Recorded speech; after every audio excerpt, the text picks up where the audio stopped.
छत्रपती शिवाजी महाराज की जय। छत्रपती शिवाजी महाराज की जय। जय भवानी, जय शिवाजी, जय भवानी, जय शिवाजी।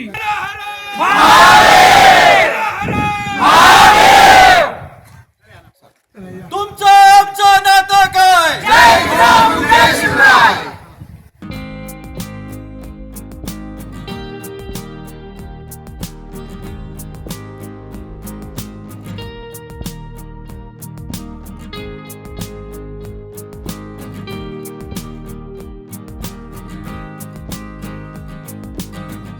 घोषणा करा।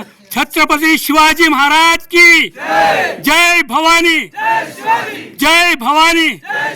छत्रपती शिवाजी महाराज की, छत्रपती शिवाजी महाराज की। तुमचं आमचं नातं काय? जय जिजाऊ जय शिवराय। तुमचं आमचं नातं महाराज की जय। हर हर महादेव।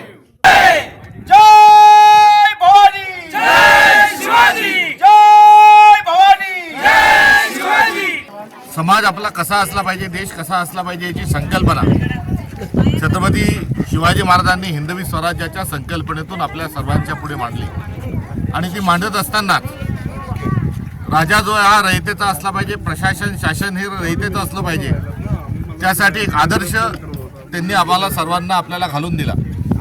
कुठलाही भेदभाव, जातीय द्वेष, धर्मद्वेष न करता हा सर्वांना सोबत घेऊन चालण्याचा संस्कार देखील छत्रपती शिवाजी महाराजांना केला।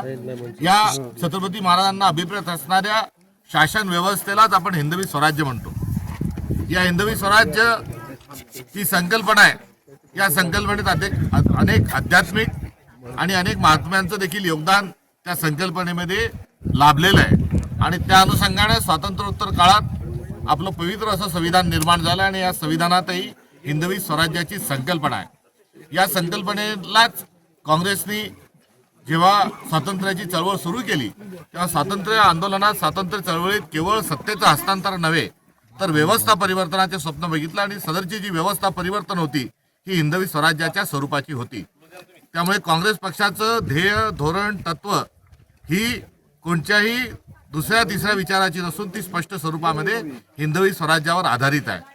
आणि या छत्रपती शिवाजी महाराजांना मानाचा मुजरा करण्याकरता आणि हिंदवी स्वराज्य स्थापन करण्याच्या अनुषंगानं त्या विचाराचं संवर्धन आणि संरक्षण करण्याकरता काँग्रेस पक्ष बांधलेला आहे। आणि शिवाजी महाराज आणि माझ्यासारखा एक मावळा, माझ्यासारखा एक सैनिक हिंदवी स्वराज्याच्या संकल्पनेकरता कटिबद्ध आहे ही प्रतिज्ञा घेण्याकरता मी आज या ठिकाणी आलेलो आहे। दुसऱ्या बाजूला छत्रपती शिवाजी महाराजांचा राज्याभिषेक नाकारणारी जी मंडळी होती, छत्रपती शिवाजी महाराजांबद्दल वंगळ अपप्रचार करणारी जी मंडळी होती, दुर्दैवाने आज त्या विचारांचीच मंडळी केंद्रात आणि राज्यात कुठेतरी सत्तेवर बसलेली आहे।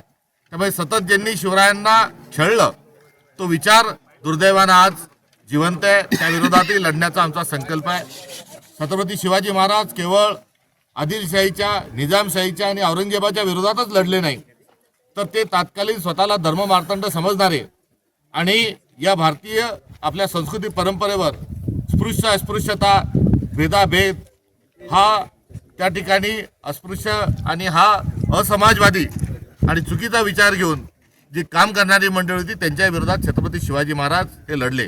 दुर्दैवानं आज हा जो जातीयचा वादाचा विचार आहे तो जातीयवादाचा विचार आजही आपल्याला कायम असल्याचा आढळून येतो।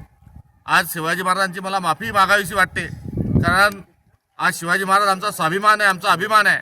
मात्र आजही त्यांच्या विरोधात अपप्रचार करणारी मंडळी थकलेली नाही आणि या मंडळींच्या पाठीशी कुठेतरी राजआश्रय पण आहे हे देखील एक चित्र आहे। राज्य सरकारकडून कुठेतरी अवलंबलं जातं, त्याचंही दुःख आहे।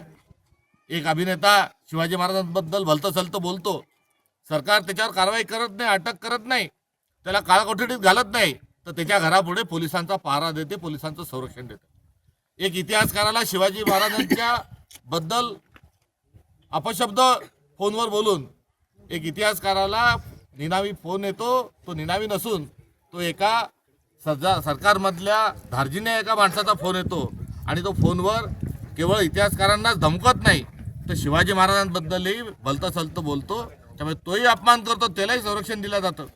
ज्या सावरकरांनी त्यांच्या साहित्यात शिवाजी महाराजांना स्थान दिलं नाही, संभाजी महाराजांचा अपमान केला, त्या सावरकर शिवाजी महाराजांचा संभाजी महाराजांचा अपमान करतात आणि त्यांना पुरस्कार दिला जातो. टाइम्स डिजिटलला लाईक करा, शेअर करा, सबस्क्राईब करा आणि बेल आयकॉन दाबायला विसरू नका. Times digital.